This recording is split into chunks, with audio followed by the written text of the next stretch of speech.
বাংলাদেশ জাতীয়তাবাদী ছাত্র দল বাংলা সিনেমার সাবনানা বৈষম্য বিরোধী ছাত্র আন্দোলনের ব্যানারকে কলুষিত করছে কারা? বৈষম্য বিরোধী ছাত্র আন্দোলন বলবে না, আপনারা বৈষম্যমুখী ছাত্র আন্দোলন।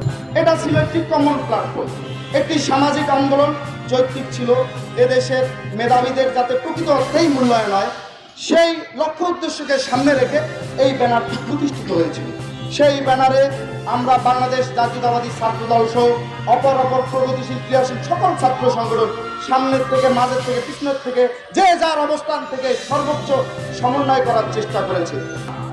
2.5 ঘন্টা একটা সিনেমায় শাবনা কষ্ট করে, দুঃখ করে, কিন্তু যখন শাবনার ভালো সময় আসে, প্রতিশোধ নেওয়া লাগবে, তখন কিন্তু শাবনা ক্ষমা করতে চায়।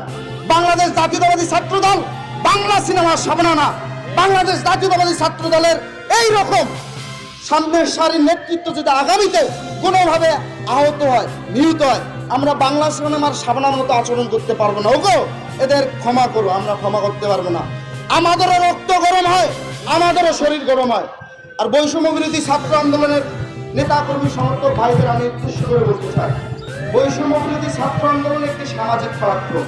বৈষম্য বিরোধী ছাত্র আন্দোলনের ব্যানারকে কলুষিত করছে কারা?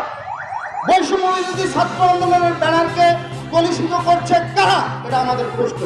আজকে যারা বৈষম্য বিরোধী ছাত্র আন্দোলনের ব্যানারকে সামনে রেখে বিভিন্ন মত সৃষ্টি করে সামনের দিকে বাংলাদেশকে অগণতান্ত্রিক পন্থার দিকে ঠেলে দিচ্ছে, আমি তাদেরকে হুঁশিয়ারি উচ্চারণ করে দিতে চাই। আজকে থেকে বাংলাদেশ জাতীয়তাবাদী ছাত্র দল আপনাদেরকে বৈষম্য বিরোধী ছাত্র আন্দোলন বলবে না, আপনারা বৈষম্যমুখী ছাত্র আন্দোলন। আপনারা বৈষম্য করছেন, আমরা দেখছি। ও রহিম ও করিম একই সাথে একই হলে এক রুমে থেকে লাইব্রেরিতে এসে পড়াশোনা করতো, দেশ নিয়ে ভাবতো, পরিবার পরিজন নিয়ে ভাবতো, তার ক্যারিয়ার নিয়ে ভাবতো। কিন্তু 5 আগস্ট পরবর্তী সময়ে দেখা গেল রহিম সুযোগের অভাবে সৎ থাকার চেষ্টা করেছে মাত্র। রহিমকে দেখা গেল প্রাডতে চড়ে সে ক্যাম্পাসে ঘোরাঘুরি করছে। তার রাজনৈতিক সচেতনতা বৃদ্ধি হলে দেশের অর্থনীতি, সমাজনীতি, রাজনীতি কিভাবে চললে বাংলাদেশ বিশ্বের দরবারে একটি গণতান্ত্রিক রাষ্ট্র হিসেবে প্রতিষ্ঠিত হয়, আমরা সেই দিকে তাদেরকে সোচ্চার হবো। আমরা লিফলেট বিতরণ করবো, তাদের সাথে আড্ডা হবে, গান গল্প সব দিয়ে তাদেরকে বোঝাতে সক্ষম হবো। কিন্তু ওই করিম যখন দেখে রহিম প্রাড়তে করে ঘুরে বেড়াচ্ছে, তথাকথিত জুলাই আগস্টের আন্দোলনে 2-1টি সোশ্যাল মিডিয়ায় এসে রাজুতে আসুন, চলে আসুন এই বলে আপনাদের মাধ্যমে মিডিয়া ফোকাস করে সে এখন 1000 কোটি টাকার মালিক বনে গেছে। আর করিম লাইব্রেরিতে বসে, তার চাকরির সার্কুলার নাই, সে কি মুখে হাত দিয়ে আঙুল দিয়ে বসে থাকবে? আমরা করিমদের সাথে আছি। করিমরাই এ দেশের প্রকৃত সাধারণ শিক্ষার্থী। আর সাধারণ শিক্ষার্থীর লেবাস ধারণ করে এই বৈষম্য বিরোধী ছাত্র আন্দোলনের অধিকাংশ নেতাকর্মী সমর্থক আজকে নষ্ট হয়ে গেছে। তাদেরকে এজন্যই আজকের এই আমানত বন্ধনের স্থলটা আমি বলি, তারা বৈষম্য বিরোধী ছাত্র আন্দোলনের সেই ব্যানারকে এখন ধারণ করে না, তারা বৈষম্যমুখী ছাত্র আন্দোলন। তারা বৈষম্যের পক্ষে এখন আন্দোলন, বিভিন্ন মন্ত্রণালয়ে পোস্টিং বদলি করছে, বদলি বাণিজ্য করছে।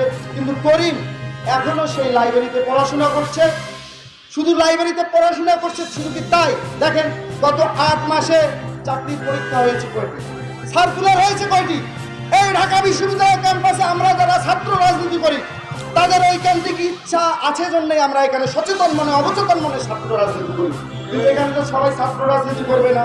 কেউ পড়াশোনা করবে, তার ক্যারিয়ার গঠন করে, তার পাড়া প্রতিবেশী সহ তার পরিবার পরিজনকে নিয়ে সুখে থাকবে।